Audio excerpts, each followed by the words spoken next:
Well, afternoon everybody, and nice to see a reasonable crowd here. This is Minotaur's first time at this particular conference, and I guess my job today is to stimulate your interest in Minotaur. So let's see how I go. John, you can be the adjudicator. Thank you. So Minotaur, I lost the screen down here. Try again. Minotaur is a base metals explorer focused in Australia. Our niche of expertise is exploring for base metals undercover, in other words, blind discoveries obscured by sediments over the basement rocks. And over the last decade or two, we've developed a methodology to see through the cover and now peer down to about 700 metres or so below surface, looking for where there might be mineralisation in the basement. That expertise has led us to secure a number of good joint ventures. The most notable one at the moment is with Oz Minerals, and I'll touch on that. Oz Minerals are fully funding our work around Cloncurry. We've got a joint venture with Andromeda Metals over the Poochera halloysite kaolin project in South Australia, and that's quite an interesting development, and Andromeda put out a scoping study this morning showing the way forward on that project. But in terms of what we are doing in our own account, we've got a couple of very exciting base metals plays, one in Queensland and one in South Australia, and I'll touch on those as well. A quick look at the company itself. Enterprise value is quite low. Market cap of about 20 million, 23 million, which underlines the state of the market in some respect. But I think you've got to look at the credibility and the quality of our shareholders, in particular the Sprott, our number one shareholder, been on the register for about 4 years, very supportive, and will continue to be so, I'm sure. So they're putting their money in our faith in our work. I just want to touch on the junior mining exploration incentive for those retail investors and funds that tend to invest in greenfields explorers. So the JMEI applies to greenfields exploration expenditure, where the company can pass through to shareholders the tax credits that attach to the shares that they buy in a given financial year. In the financial year just completed, in fact last week, we sent out letters to our shareholders that did participate in 2 capital raisings last financial year, and that represented an 11.5% return to those individual shareholders. This year, we're able to upscale the amount we send back because the tax office has granted us $1 million worth of tax credits to share. So, that's something worthwhile taking into account, I think, when you think about investing in a junior company that is focused on greenfields exploration, because the JMEI applies only to greenfields exploration, not brownfields. So looking at Minotaur's projects around Australia, I'll touch on Cloncurry. I'll briefly mention the Poochera halloysite because it's quite topical, but I do want to talk about the Windsor project and a thing called Peake and Denison in South Australia. Up around Cloncurry, we've got 3 agreements in place with Oz Minerals. One is the Jericho joint venture, which is focused on a discovery we made 2 years ago and have been drilling for the last 2 years. And that has resulted in Oz Minerals taking 80% equity interest in that project. And in return for that, Minotaur is loan carried. So from the 1st of April this year, Minotaur has been funded, or is being funded by Oz Minerals all the way through to production. So we get our share, our 20% share, financed by Oz under a loan facility, which can only be paid back if Jericho goes into production. If that particular project doesn't succeed, fails, is shelved, abandoned, whatever the case may be, there is no recourse to Minotaur. So conceivably, we could work up a debt facility there of $50 million if that was to go into production, and we do not have to pay a cent of that back until there is positive cash flow. And that's on top of the fact that Oz Minerals have already invested $10 million into Jericho itself. in addition to $4 million that they've invested into the Eloise joint venture that surrounds Jericho. And they are continuing to invest. In addition to that, we established an alliance in the wider, broader Cloncurry region, and Oz Minerals are funding Minotaur to the tune of $1 million a year to generate opportunities in that region. So that's a very good arrangement and relationship to have. I won't dwell on this slide. That shows the tenement package, which is around the Eloise mine. Eloise is a standout, small, high-grade mine which has been operating for 23 odd years, now mining from 1,400 metres below surface with a head grade of about 3% copper.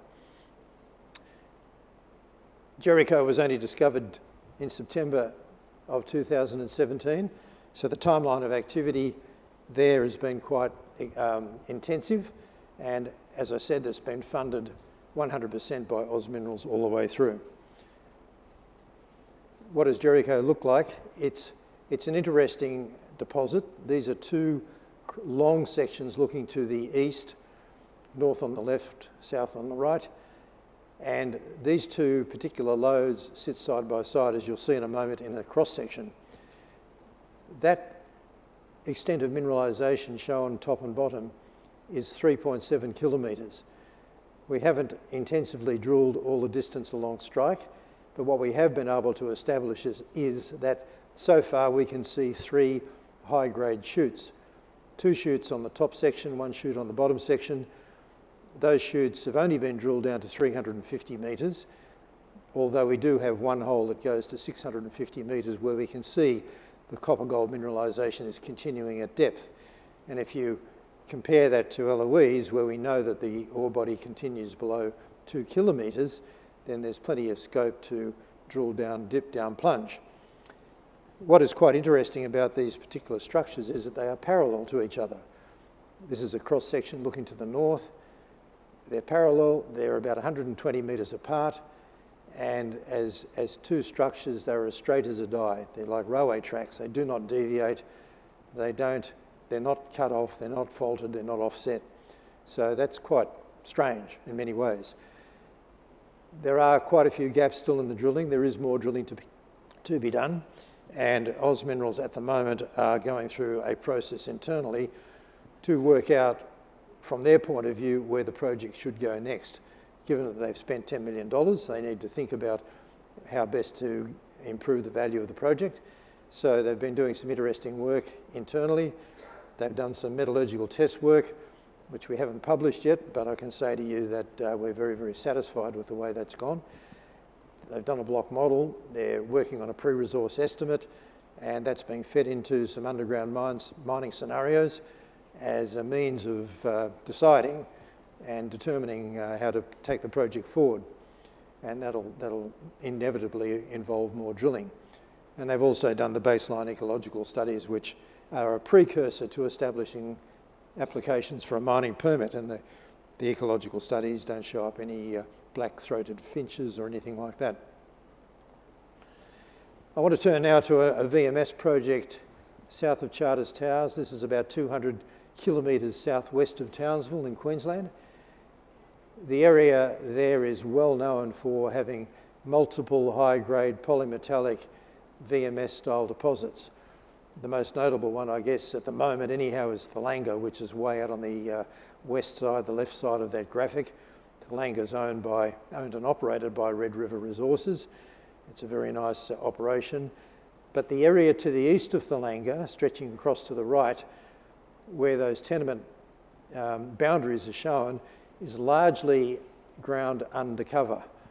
And because it's undercover and because the cover is quite conductive, there's been nil exploration there for 25 years. Despite the fact that you've got a multiplicity of known deposits on the periphery, but those deposits known are all in outcropping rocks, so they were easy to find, whereas deposits undercover are quite difficult to find.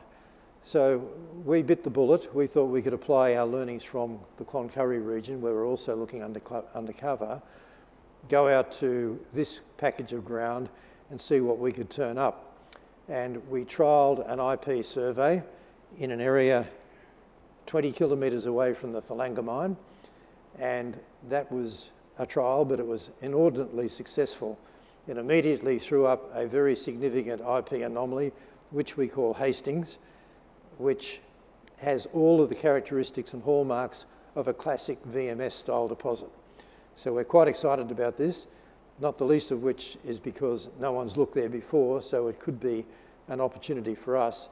And we're farming into this ground, this package of ground. It's owned by a private equity group who don't have an exploration capacity, and they look to us to extract value out of those tenements for them. We call this deposit Hastings, as I said. We think it could be a Thalanga-style deposit. The IP inversions you can see there show the orange blob, which is the model for the horizon that is the IP, or the shell, I should say, and the cross-section of the bottom that shows the cross-section looking to the west.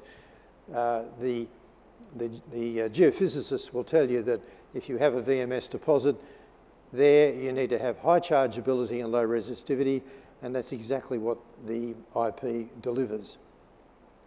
So we think this is a screaming target to go out and drill, and we plan to start drilling there in about 3 weeks' time. All the landowner consents are in place. We're just waiting on final approvals, and we're ready to go. We're going to explore and investigate this anomaly with a series of wide-spaced holes to try and get a handle on what the mineralisation is. The reason we want to do that is because the Thalanga mine, being only a few kilometres away, 20 kilometres away, is potentially on the horizon that this IP anomaly sits on as well. We don't know because there are 3 different stratigraphic horizons in that swathe of blue ground that you saw on the previous graphic. We don't know which one we're getting the response from, but when you look at these 2 sections on the bottom left there, you can see the Thalanga ore body itself superimposed over the IP chargeability model and the resistivity model on the left. What that shows you is that the depth scale of Thalanga correlates almost precisely with the scale of the IP model. And on the right-hand side, the longitudinal section looking north shows in the background the Thalanga mine workings and the deposit outline. Superimposed over that are the 4 sections from our IP model. So the point about this is that vertical scale and horizontal scale, the 2 correlate very nicely. So if Hastings happened to be mineralised with lead and zinc, then it could well be of a similar scale to Thalanga. So once again, very compelling target to go out and drill. Out on the east side of those tenements, there is another prospect, outcropping rocks called Warrawee. Quite a bit of drilling was done out there in the day, but no one's been out there for 25 years, despite the fact that there were some particularly good and shallow zinc-lead intercepts delivered from the drilling. We're going to go out there very shortly, at the end of October, in fact, and do a 3D IP survey inside that boundary. You can see the horizontal lines where the survey lines will be placed, and we're going to see if we can produce an IP model below the subsurface which will guide us to where we should be drilling, whereas the earlier explorers did not have the benefit of the modern IP technique, so they couldn't really vector towards where drilling should be done. It was just drilling surface expressions. So that's another very good target, but this is outcrop and could also be a VMS target, and we've got some hopes that it might actually be similar to the Highway Reward project, which those of you who know about it was a fantastic discovery. Poochera Kaolin project near Ceduna in South Australia, being managed by Andromeda. Andromeda put out their scoping study today. This is a globally significant kaolin-halloysite mix. Halloysite is a special form of kaolin. I won't go into the details, but it has high technology applications, and quite apart from the development of the project and securing offtake that Andromeda are working their way through at the moment, we jointly have got a R&D joint venture which is developing high-tech IP for the halloysite component of this project, and that's being done through the University of Newcastle's nanotechnology incubator. Last project is Peake and Denison up in South Australia, just north of Carrapateena, just on the periphery of the Olympic Dam domain on the right-hand side. This is a large tenement package, 2,500 square kilometres, which has only had 23 drill holes ever penetrating into the basement, so it's completely underexplored. We've modelled the VTEM, the aerial magnetics, and the picture there you can see, and we've picked out of that a range of targets which we think are highly worthy of further exploration. Now, I'm going to show you two very, very quickly because I'm actually over time by 30 seconds, but these are either these are magnetic targets where you've got high degrees of magnetic susceptibility, which is giving indications of pipe-like structures or traditional magnetic structures, such as this one called Mawson on the edge of a major northwest trending fault. This is more of a hypothetical style of target generation, but it's exactly the sort of thing that Minotaur does and has done successfully for many years. And we hope that this work delivers a completely new exploration frontier for South Australia, because the rocks here, we have dated the rocks here to be exactly the same as the rocks around Ernest Henry and Cloncurry in particular, and to have the same alteration profile and assemblage as the rocks around Ernest Henry. So very exciting, and watch the space on that one. Profile coming up of what's happening. You can look at that at your leisure. This will be on our website later today. And if you want to talk to us, please come and see us at the booth. Thank you.